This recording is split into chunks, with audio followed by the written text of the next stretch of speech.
Good morning and welcome. It is Monday, happy Monday, and we're here for chapter 2 of Sins of the Angels. So, nice, beautiful, sunshiny day today. Got a little bit cold last night. I have Winston curled up in a bed on my desk. He completely and totally video bombed my first reading this morning over on my Facebook page for my romance. And so we've compromised. He will lay quietly as long as he has a bed on my desk. Nothing spoiled about my cats. So anyway, chapter 2, Sins of the Angels. Let's get started. Let's try that again and get started. Alex studied the minutiae of the scene in great detail. The lay of the alley, the distance between the body and the walls on either side, the pebbles and puddles and sodden bits of garbage strewn in all directions. At last, when she'd examined everything forensics had already tagged, she admitted to herself that she avoided the inevitable. The admission wasn't easy. In 6 years of homicide detail, she'd seen just about everything there was to see, and had witnessed far worse than what they dealt with now. But this one unnerved her, as had the 3 before it.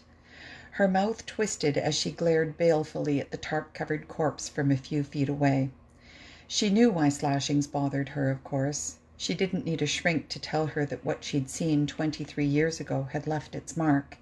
But she'd made a point of dealing with that, made herself learn how to shut off the memories and disregard the initial horror that threatened to swamp her whenever she viewed such a victim. She'd had no choice, not if she wanted to stay in this career, and she did.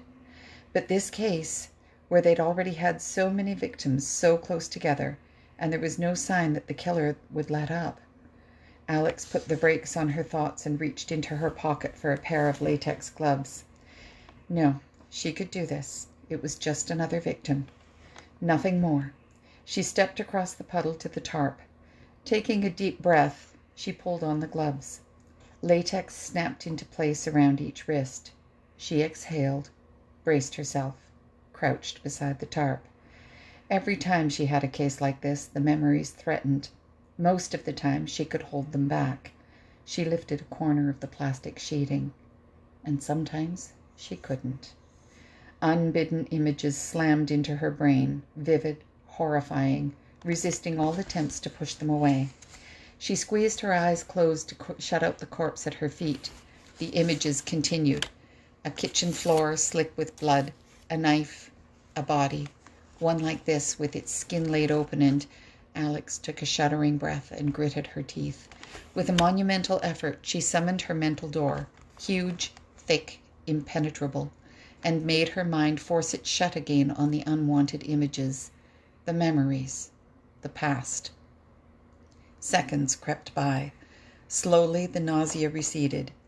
At last, her grasp on her stomach's contents still precarious at best, Alex opened her eyes again, careful to focus beyond the victim. She wiped her sleeve across her forehead, removing moisture that couldn't all be blamed on the alley's stifling air. Footsteps approached from behind, and mud-spattered black shoes entered her peripheral vision. They stopped at the edge of a murky red puddle. Alex looked up to find fellow detective Raymond Joly standing beside her. "Christ," she said softly. "Do you ever get used to seeing this, do you think?" "Some say they do." Joly shrugged, his face hidden in shadow as he viewed the remains. "I think they're kidding themselves." Alex tasted a faint metallic tang and realized she'd bitten her lip hard enough to draw blood. She wiped away the droplet. Then, aware of Joly's presence at her side, she made herself do her job and lift the tarp clear of the lifeless, wrecked young woman on the pavement. A single bloody gash ran from ear to ear across the throat, and other slices across the torso, in groups of 4, equidistant from one another, had gone through the clothing, skin, and muscle alike, exposing pale bone and now bloodless organs. Roberts had been right. This was no ordinary murder, if murder could ever be ordinary, and it was exactly like the 3 before it. Alex chewed at the inside of her cheek as she studied the young woman's waxen features and the way she had been posed on the pavement, arms outstretched perpendicular to the body, legs together, feet crossed at the ankles. Simple death did not satisfy whoever had done this, whoever had done the same to the others. There was more here than mere disregard for human life, more than a desire to kill. This was, Alex paused in her thoughts, searching for the right word. Obscene, depraved. Another word whispered through her mind, and she shuddered. Evil. It was evil. She dropped the tarp and pushed to her feet. Then, to cover her discomposure, she flipped open her notebook and put pen to paper. Jolie plucked the pen from her. Go home. Excuse me? Alex looked up in surprise. 6 inches shorter than she was, but with an enormous handlebar mustache that somehow made up for his lack of stature, Jolie waved his cell phone under her nose. Roberts called and said if you were still here, I was to kick your ass for him. He stuck the cell phone back into its holster on his belt. He also said to tell you this was a limited time offer. The task force meets at 11. Alex glanced at her watch. That gave her 6 hours, including travel time, first to home and then to the office. Given the fact that she lived a good 40 minutes from work, without traffic, the allotment wasn't nearly as generous as it first seemed. Lucky me, she muttered. Take it, Jolie advised, handing back her pen. If this lunatic keeps up this pace, none of us will be going home again for a while. Recognizing the truth of his words and cringing at the thought of the catnaps she faced on the lumpy sofa in the office break room, Alex slid the pen into her pocket and closed the notebook cover. Do we have enough people for the canvass? We'll manage. We're not exactly tripping over witnesses around here at this hour. With the unspoken respect they gave all the dead, Jolie stepped around the tarp-covered body and strolled away to join his partner, tossing a last disheartening comment over his shoulder. I hate to be the one to break it to you, Jarvis, but you won't miss a thing. This is one I guarantee we won't solve today. No. Aramael didn't turn around to deliver his refusal, didn't care that nothing had been asked yet. He'd sensed the approach long before a presence filled his doorway, and knew it was Verkiel who stood there, just as he knew why she had come. They needed him for another hunt, but he wouldn't do it, not so soon after the last. Warmest greetings to you too, Verkiel said dryly. May I come in? Aramael selected a slim volume from the shelf in front of him. Poetry? The flowery verses might be just what he needed to soothe his battered soul, or they might drive him over the edge into outright rebellion. Kill or cure, so to speak, and perhaps not the best choice in his current frame of mind. He slid the book back into place. Out of the corner of his eye he saw Verkiel join him, her pale silver hair glowing against the rich purple of her gown. He continued to ignore her. This is rude even for you, she commented at last, mild reproof in her voice. Aramael reminded himself that she was only the messenger, and that snarling at her would serve no purpose other than to alienate one of the few angels with whom he shared any kind of civility. Gritting his teeth, he looked down and sideways at her. You're right, I am being rude, but I'm still not doing it. You don't even know why I'm here.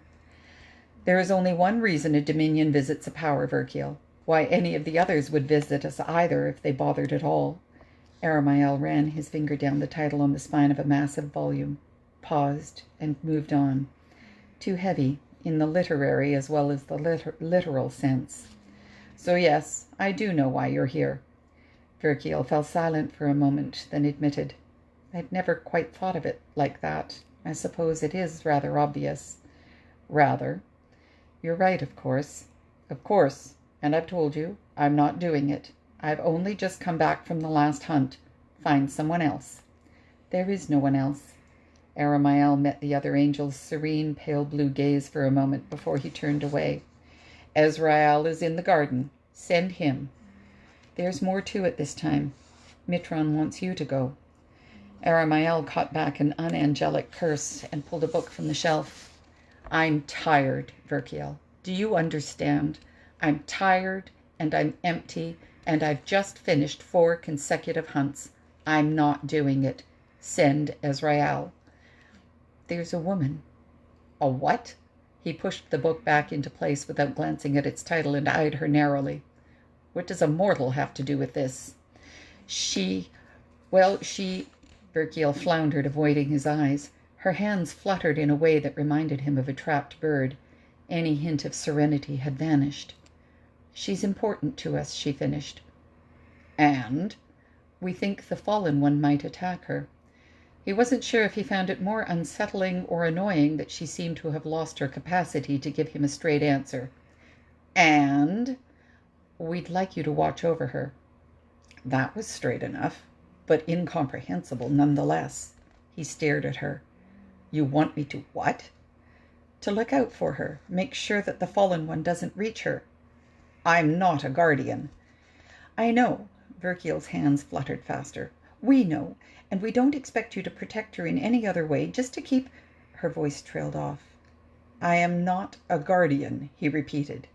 He turned his back on her and glared at the row of books, but their titles had become a meaningless jumble of letters.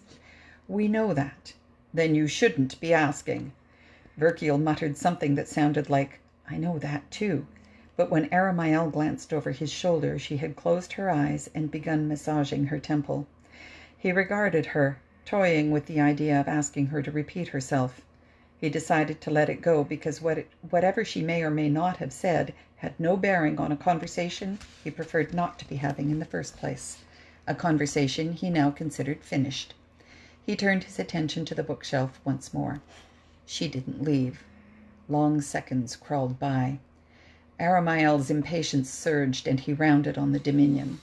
I don't know why this woman is so important to you, and I won't even pretend to care. But I do know that I will not be sent on another hunt right now. Sorry, camera just adjusted itself. It rather takes away from the excitement. Sorry. Especially one where I have to act, without explanation I might add, as a guardian. Now, if you don't mind... She's Nephilim. Aramael almost choked on the rest of his outburst as it backed up in his throat. He stared at the Dominion. She's what? Nephilim. The bloodline is very faint at this point, of course, but he held up a hand, cutting off her words, and narrowed his eyes.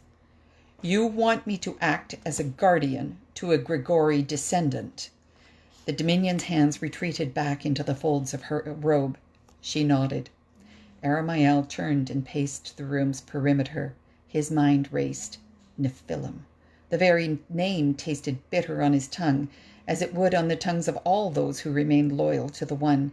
He spun around at the door and retraced his steps, then paused at the window, bracing a hand on either side of the frame. He stared through the glass without seeing. Nephilim, seed of the original fallen angels, the Grigori, who were cast from heaven for interference with the mortals they were to watch over, who remained a reminder of all that had been lost in the ensuing exodus from heaven, and of the enduring, irreconcilable split that remained between angel kind. And now Mitron wanted one of those reminders protected from one of the fallen? An ugly suspicion crawled up Aramael's spine. His belly clenched. His fists followed suit. He knew of only one former angel who might target a Nephil and raise the concern of heaven's administrator, the highest of the seraphim. It's him, isn't it? He asked. He willed Verkiel to confirm his guess without speaking the name. If she didn't say it, if he wasn't named, maybe Aramael might still escape, deny the hunt, retain his soul. Verkiel cleared his throat. Yes, she said. Aramael closed his eyes and braced himself, knowing what would come next. It came. A dark fury exploded in him before the sound of her voice had died, a fury as timeless as the One herself, a pulsing, nearly living thing that wanted to consume him, that tried to become him, and the harder he fought it, the more he struggled, the more he lost to it. The rage was as familiar to him as it was hated. It was what set him apart, set all of the Sixth Choir apart from the others, what made them powers, hunters. Now it had awakened in him and would drive him relentlessly until he found the prey that had been named to him, and not just any prey. Came. No other name could have triggered a wrath of quite this depth. No other fallen angel could have aroused this passion. He knew that, and in a blinding flash of clarity he understood Verkiel and Mitron had known it too. More, they had counted on it. "Then you'll do it," Verkiel said, her voice coming to seem from a very long way off, hollow and flat. "You'll accept the hunt and protect the woman." Aramael wanted to deny it. He wanted with all his being to tell Verkiel that she and the highest seraph had misjudged him, that he didn't care in the least about the hunt, and that he cared even less about the woman. But he wanted Cain more than anything else in this universe. His voice vibrated with the anger that now owned him. "You knew I would." "Yes." "You promised I would never hunt him again." The Dominion's robe rustled softly. "I know." He wanted to shout at her, to rage and yell and fling himself around the room, to demand that she release him from the hunt, that she hold to the promise she had made 4,000 years before. But it was out of her hands now. She had already inflicted the damage. She had designated his prey, and he had no choice but to complete what had begun, even as his every particle rebelled at the knowledge. Cain had escaped. After all the pain, all the torment he had caused, he walked the mortal realm as if none of it had ever happened, as if it had not torn Aramael nearly in half to capture him in the first place, and would not destroy him now to do so again. Aramael clenched his jaw until it ached, and the muscles of his neck and shoulders throbbed in mute sympathy. When he finally forced his teeth apart, he leveled a look of pure malevolence over his shoulder, uncaring of Verkiel's authority. "Then know this too, Dominion," he snarled. "Know that I hate you for what you've done, almost as much as I hate him. Almost as much as I hate my own brother." And that is the end of chapter 2. So I hope you enjoyed it. We didn't have any cats getting in the way. The reading over on my romance page this morning was actually quite funny, because we had the little princess that howled for attention, and then Winston made repeated appearances, and then Gizmo climbed onto the other end of the desk, and if I leave the door shut, then they all howl outside the door and scratch to get in. So it's, and 6 of one, half a dozen of the other, as they say. So, but they were, wow, that was weird. We checked out for a second. Anyway, have a good day, and I hope to see you back here again tomorrow. Take care. Bye.